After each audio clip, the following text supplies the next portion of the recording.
Shopping by bicycle is definitely manageable in Memphis, but it can seem daunting. How will you get there? How will you carry your things home? And how will you keep your bike safe while you are inside? Today's ride shows that with proper planning and a bicycle set up to carry cargo, it's easier than you think to shop by bike in Memphis. We'll be shopping in East Memphis with a route that starts in Chickasaw Gardens and continues to the Target on Colonial. Now that we know what today's route looks like, let's briefly discuss what you need to know about carrying your things by bicycle. You could opt to ride with a backpack, but there are also many great options for carrying your items on the bicycle itself. A road bike can be equipped with a rear rack to carry a basket and pannier bag. Or consider a long-tail cargo bike, which has an extra long rear rack for strapping down large items and high-capacity panniers for carrying all manner of other things. Each of us carried a good sturdy bike lock to lock up at our destination. We also carried water bottles for when we got thirsty along the route. We recommend wearing a helmet, but no other special clothing is required. Wear what you are comfortable in. We do like to dress in layers though, because the physical effort from riding can really warm us up. We began our ride in Chickasaw Gardens near the Memphis Lake. This is a good spot to get to by bicycle, and it offers an easy neighborhood ride if you are intimidated by the Sharrow bike lanes on Central Avenue. After saying hello to the ducks around the lake, we exited Chickasaw Gardens from behind the Pink Palace, turning right on Lafayette to Cowden to continue east.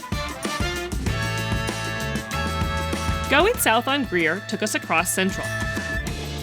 A quick jog on Holmes brought us to Midland on the east side of the Memphis Country Club, where we were then able to travel through the lovely East Bunton neighborhood towards the University of Memphis. You can find lots of great eating and good bike parking along Highland Avenue. But for today, we continued east on Midland to Patterson to travel along the edge of the University of Memphis campus. We were all very pleased with the university's work to straighten out the intersection of Patterson and Walker. It's now much easier to navigate because traffic in all directions can see when it is their turn to go. Crossing the train tracks brought us to Southern Avenue. You'll see a car pass us on the left.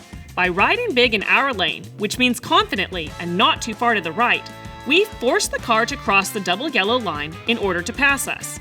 This feels a lot safer than if we were hugging the right curb and the car tried to squeeze past us inside our lane. We pick up the bike lane again, where we enjoyed the view of the architecturally stunning land bridge used to provide pedestrian crossings up and over Southern Avenue, Norfolk Southern Railroad, and Walker Avenue. We continued east on Southern's bike lane, headed toward the Memphis Botanic Garden.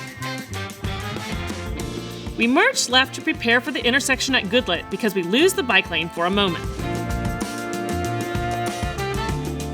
A ride on Cherry Lane would have taken us to both the Botanic Garden and the Dixon Gallery and Gardens. And up ahead, a left would take us on to Oak Court Mall. But we continued east, where we waved to Theater Memphis. Turning right on Perkins Extended, we recognize that new riders might feel intimidated by the 4-lane road, but we just rode big again. In preparation for our turn onto Spotswood, we moved left early, giving ourselves plenty of time to find a space to merge. We could have continued on Southern and entered the Target shopping center from the back, but an insider tip is that parking lot is ripe for flats. We took Spotswood instead and recommend that you wait until the second entrance to the shopping center. That first one has a doozy of a hill. Of course, it doesn't matter how much you can carry home if you can't lock up your bike when you arrive at the store. You'll find many bike racks around Memphis and more coming soon. If your favorite store doesn't have a sturdy rack out front, you might have to be creative, but with a good lock, like a U-lock with cable, you should be able to find some place to securely lock your bike.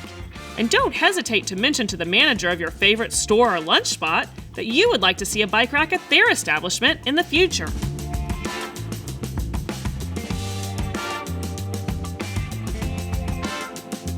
As we left Target, we jogged south on Colonial to get back to Spotswood.